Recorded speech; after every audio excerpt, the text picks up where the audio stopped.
It's Lizard's time again. Previously we got revenge on the elves when they came for a rematch with us, and we had this huge messy battle that we just somehow won in the end. Then we also stopped a Beastmen invasion, wiping them out in a field battle, so now we're ready to bounce back and start making some progress again.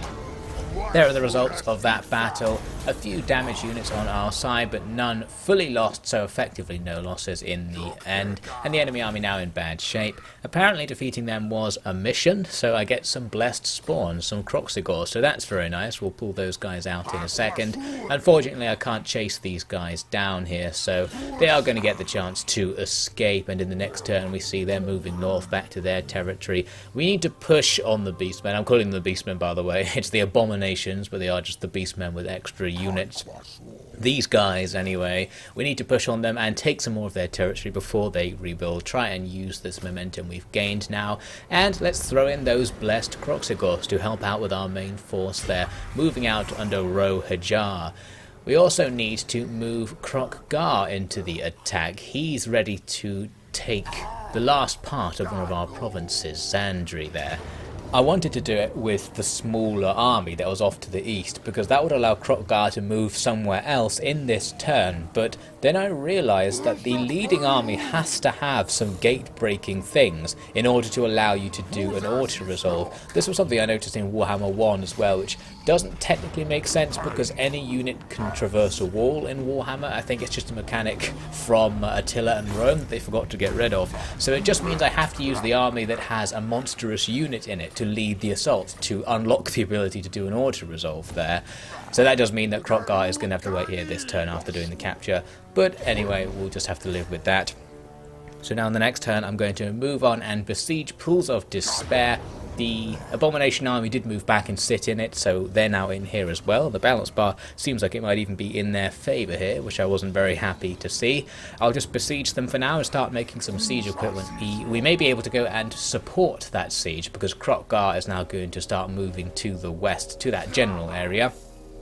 We're also going to move out Ruwa here, who has finished up all his business, and now almost back to full strength can go and take those Elven ruins to complete another province for us.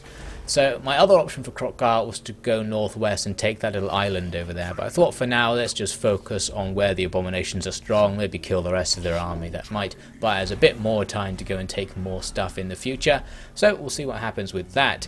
As the turn progressed, the Abominations actually sallied against us, which was a tiny bit annoying because it means we can't reinforce now, and also because I had just fought the Abominations, I didn't want to fight them again.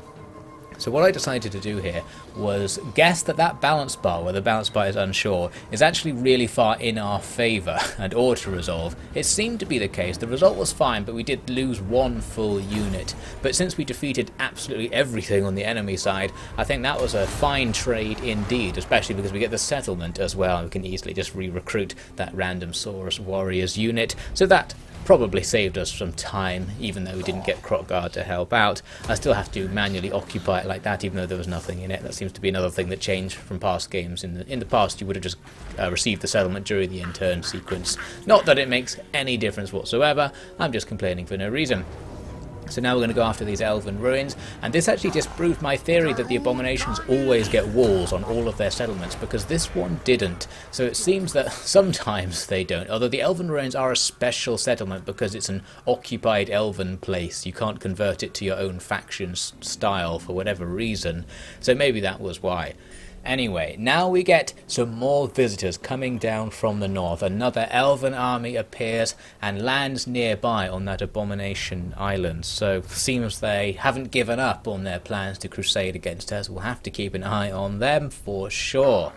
I've also now got some rebels going. It seems the local zombies didn't like my lizardy rule, so I'm going to have to move some of my forces back to just hold this corner of the map against those rebels. Hopefully we can just fight and defeat them later, especially because we've seen that vampires do very poorly in auto-resolve against lizardmen forces. We can just get rid of them without too much thought.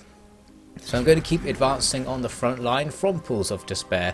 I'm going to just encamp this turn to replenish our forces, and next turn we'll rush the enemy as much as we can. We learn that Lothern there are doing the next ritual. We can do this ritual, but we're just not doing it at the moment because it would be too annoying. There was one other thing I was concerned by, and that's the fact there are some elves down here, and I thought at some point Lothern are probably going to force those guys to attack us. I've actually got an army on that coast because I'm paranoid about it happening, but it's not necessarily big enough to stop a couple of stacks coming in if that's what they have down there.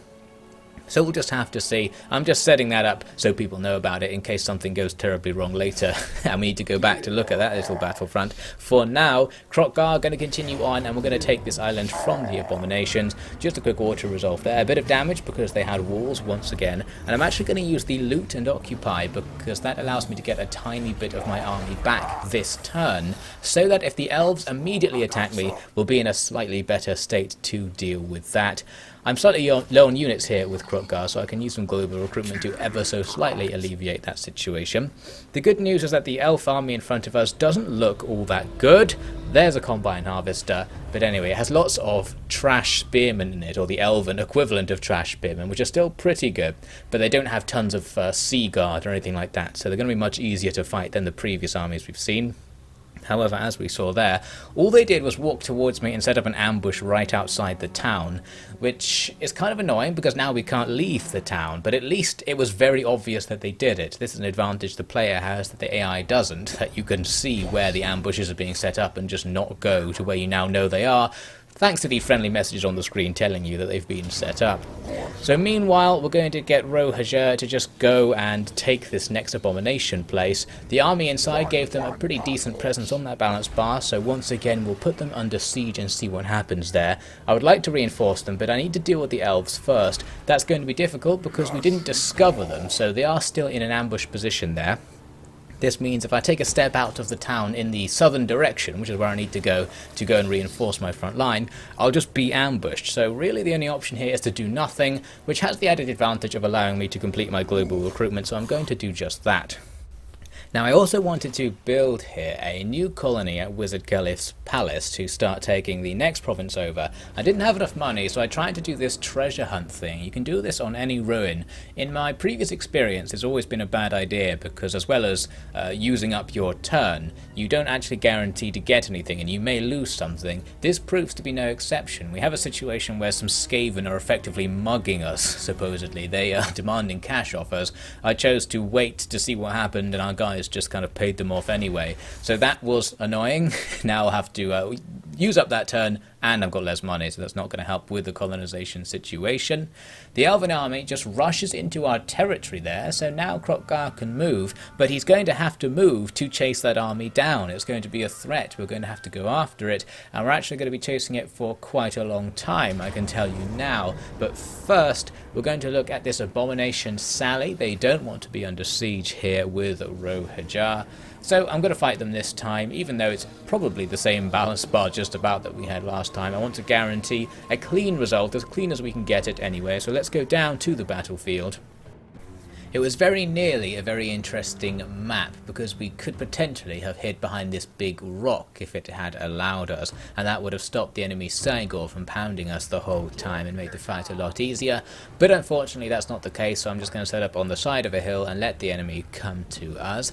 They almost attacked us with their first wave on its own, but they stopped at the bottom of the hill to wait for reinforcements. The right thing to do, both because it's good to attack with everything at once, and because that's going to allow them to use their Cygor to just throw right across the valley and hit us, and ideally they would just stand still and do that for the whole battle. Fortunately the AI is just going to attack us anyway. What I needed to do was get past this random unit of Forsaken that had aggroed onto my cold ones from really far away, so that I could go and distract that Cygor. We just about did it, just about had the speed, even on these really slow cavalry units. So now we can go attack that Cygor, and that will stop him throwing all that stuff across the valley and taking everyone out. Meanwhile, the main fight's about to get started. We've got a nice downhill position and a front line full of spearmen with their defense against charging units and their bonus fighting big units. That's going to be very helpful throughout the fight. Doesn't mean we're not going to take absolutely tons of damage though, just because the enemy's attack stats are going to be very high. We can use our blessed kroq-gars here to smash into the enemy's smaller foes and start just hammering them aside, quite literally, and hopefully they'll have an easy time thanks to their boosted stats from their blessed nature. We can also start setting up some flank attacks, not that those are especially important against armies with so much monstrous stuff in them. You can pretty much surround them with anything because they're small units and it doesn't have much effect on their morale. Anyway, my attack on the Cygars is going to have to be called off out there as the enemy are reinforcing with a couple of other units. Meanwhile, absolute chaos on the front lines as both sides just killing each other super fast, starting to lose control of some of our units into that primal mode. But we're doing enough damage to the enemy there that it's not going to break our lines. There's me escaping from that Cygar engagement. The enemy's Forsaken are almost fast enough to catch up, and I think they actually do catch and almost kill one of my Cold Ones units there, so that's pretty annoying. And that's going to, of course, free up that Cygar to get straight back to work. He doesn't really have the best line of sight, and you can see he's considering whether he actually should go ahead with this throwing. Maybe he doesn't want to hit his own side, but he's going to go for it in the end and just throw at an exposed unit of spears sitting on my right flank. I'm not really doing anything with that unit. I think I've probably forgotten about it by this point in the battle. Anyway, so the fight's just going to continue on in its very grindy fashion, and we'll hope for a victory by sheer numbers and sheer damage output. We've got the enemy very surrounded, so as units start to rout, we'll get lots of kills on them. Just what we need, since this is a siege sally. We want to absolutely maximise damage at any cost, so that we have a nice easy time afterwards. Their commander's routing there, but he's not going anywhere. He's too thoroughly trapped to escape. We can bring him down. Some of these other units are impossible to rout, of course, so we are going to have to fight to the bitter end. We've got so much stuff here, we are guaranteed to win those fights eventually.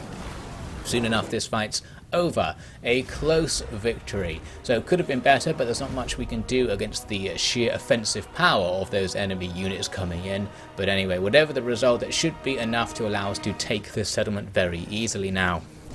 We did have one unit that was quite damaged, the Cold Ones that got caught that I mentioned, but nothing too bad there. Now we've got this little event again where you have to choose to increase attack and decrease defense or vice versa. I'm going to go with the former just because I think it's slightly more balanced for the Lizardmen. I had this message saying an ambush had been discovered, which was confusing me because it's talking about this army here, which is clearly in march stance rather than ambush. So I think that message was just left over from the start of the previous end turn sequence when it would have come out of ambush and gone into march stance. That counts as discovering it back wherever it started. But anyway, we're going to carry on and take this element from the Abominations. I do lose that Cold Ones unit, which is unfortunate. I guess I should have predicted that since it was half dead, and Auto Resolve has no concept of mercy for your damaged units. I need to get some military recruitment buildings going since, as you can see here, there's no local recruitment available. That means it's going to be expensive and slow to get new stuff on our frontline armies, and that's pretty annoying. I can now finally build Wizard Caliph's palace. Didn't have the money though to actually convert it to a settlement. You just get an occupied ruin at first. Just need to cancel something else, and now we'll start building the settlement. It is important to do this. We need to get some frontline buildings going, especially defences and anti-corruption stuff, since the Abominations might counterattack us here, and it would be nice to one day move around with our units without them just dying all over the place. Now back to the Elven army is going to move northeast and attack Zandri. That was pretty annoying, but they were free to do it, and I guess I kind of expected something like this to happen. The map was terrible, so we had absolutely no chance there. I'll just take the loss. Now they actually sacked it, which was very bad for us. It would have been nice if they occupied it or raised it, so that the army was there for us to fight. Because they sacked it, they can keep moving, and by switching to forced march, they actually move pretty far away there. That's actually far enough away that we can't attack them with our main force, which is very, very annoying. Now the pirates come to us offering a trade deal. I have to pay for it, but I definitely want this because they're sitting there on the edge of our territory. We want to have the best relationship with them that we can right now. The Abominations want a peace treaty. They're willing to pay quite a lot for it. I wasn't quite sure I wanted that right now because I still feel like we can take at least one more settlement from them before our momentum here runs out. but it did get me thinking that we probably should get peace with them soon to consolidate our position, maybe do the ritual and hopefully get rid of these elves as well. So there's me checking to confirm that I can't actually reach them in their new position. That's pretty annoying, and if they want, next turn they can attack some key places like Black Pyramid of Nagash, which we've seen before is a valuable target according to the elves. They want to stop us getting that ritual currency. So kroq-gar is going to start chasing after them. We can't actually catch up. I could use Force March myself to get in front of the enemy, but you can't attack while in Force March stance, and the enemy can attack you and it puts you at a disadvantage. So as the pursuer, we don't really want to use it since the enemy might double back and attack us. But they are just going to keep running away here. They're running to the other side of the Black Pyramid of Nagash, interestingly, so maybe they don't want to attack it. We'll just have to keep running after them and see what happens. I'm going to use Force March a tiny bit here just to guarantee that they can't take this place if they were to attack it, although they're very unlikely to do so now that we've got so much stuff here. And once again, we'll just have to wait and see where they go, and maybe wait for them to trip up so we can try and attack them. Those rebels, by the way, eventually attacked a settlement that had my forces inside and got absolutely annihilated in an auto-resolve that wasn't quite as far in our favour as I thought it was going to be, but it was still an absolute stomp. So that's dealt with that. Maybe those darn necromancers will now be a tiny bit happier having these lizard overlords ruling their glorious evil desert. Now back on the front line with the Abominations, I am going to try and take that one extra settlement that I thought we could get. Looks pretty easy, so I go for that auto-resolve, but we actually lose 2 units there. This army has been very unlucky with losing units. I think it might be because it has a low-level commander. You tend to get more unbalanced results from the auto-resolves. But anyway, with that done, and with that province almost secured, got 3 of the 4, which is probably enough to hold it, I thought we probably can now go to the Abominations and say, let's get peace so we can focus on other things just for a bit. There's me being annoyed that you still can't click on parts of the map to talk to them. Eventually we get the deal that we need, a ton of money and a peace treaty with them. So as long as they hold to that peace treaty, which they have before, to be fair, we can now go off and focus on securing ourselves and doing that ritual, which we really should do at some point because we're getting towards doing the final ritual. So we need to have this one completely finished before we get to that point at the very least. Now the Elven army is rushing now to the southeast. It looks like it's going towards the Springs of Eternal Life, so again we'll just have to run after them. If they do get there, that'll be a nice easy win for them. What I'm going to do this time is going to forced march and run in front of them. That will create a bit of a zone of control for them to deal with, because they won't be able to run right to the settlement now. They'll have to go around me, which will use up a lot of their movement points and will probably cause them to just go somewhere else. That's the objective here. I want to kind of control this situation and bounce them back towards our front line where our other armies are, since it will just be generally easier to deal with them if they're somewhere north rather than somewhere south. That's the theory, at least. I'm also going to start falling back from the front line in order to prepare for the ritual. It's in the usual places, as we can see, and all of those places are all leveled up with the defense building, so I was pretty confident they can just hold on their own. I don't need to put armies in the settlements, but we are going to need armies just hanging around to see where the chaos units are going to spawn and try and chase them down before they do too much damage, if possible. I'm going to have to start a new small army to actually hold Wizard Khalif's palace, because even though it's a lizard colony, they're very unhappy about being ruled by the lizards, so we'll have to sort that out. Now the elf army does kind of do what I thought it would. It starts moving back to the northwest, but this time it just stops and stands there, so they're not in forced march anymore. We might have the chance to attack them. It seems they are thinking about going for Black Pyramid of Nagash, but they didn't want to actually do it. I think the AI might be scared of the large garrison there. We can make sure they can't take it by just popping a couple more units in there, so that might make the AI change its mind. And I've got this other army, the one that dealt with the rebels, coming over from the east. So I'm going to dump that one there as well. That will make sure the enemy definitely can't do anything. And with that set up, I'm actually going to stop pursuing the enemy with kroq-gar, because we're wasting our best army running after these guys. Instead, I'm going to start moving to the southwest. We need to put ourselves in a position to defend against chaos, as I mentioned. So just in case chaos spawns down there somewhere, I started moving in that direction. But actually, as you can see here, in the next turn I just thought, oh, let's just see what happens. I don't mind putting my back up against the wall. Let's just start the ritual. Now, all of the chaos units, 7 stacks of them, actually spawn right here, 3 of them being actually Skaven, I should mention, to be more accurate. So they're all together. That's not at all what I expected. I expected them to be just all over the place, and we were just going to have some chaotic defences. But instead, things are going to be more focused, it seems, because all of the enemy's armies are in one place. But then the downside to that is all those enemy armies are going to have overwhelming strength in that one place. We get a Dark Elf intervention, just like we do every time, and they once again lay siege to Temple of Skulls. Since we've been successful in stopping that siege attack many times before, we're not going to worry about that. Got non-aggression with some random lizards in the other part of the world, which we haven't really paid any attention to so far, and we may never pay attention to if we're going for a ritual victory. Now it's time for the Chaos turn. This is where things are decided. They're moving west towards Plain of Tuskers. I do have Ruwar in there, who rushed back on force march to stand there during the last turn. But, as you can see from this balance bar, that may not be enough. Only 2 of the armies came over, and they've already got this amount of an advantage. It's somewhere between difficult and impossible, according to the balance bar, so not the best situation. And even if we win, they've got many more armies that might just come and attack us again anyway. But all that said, this is what I asked for by just randomly starting the ritual, so we'll see what I can do with this next time.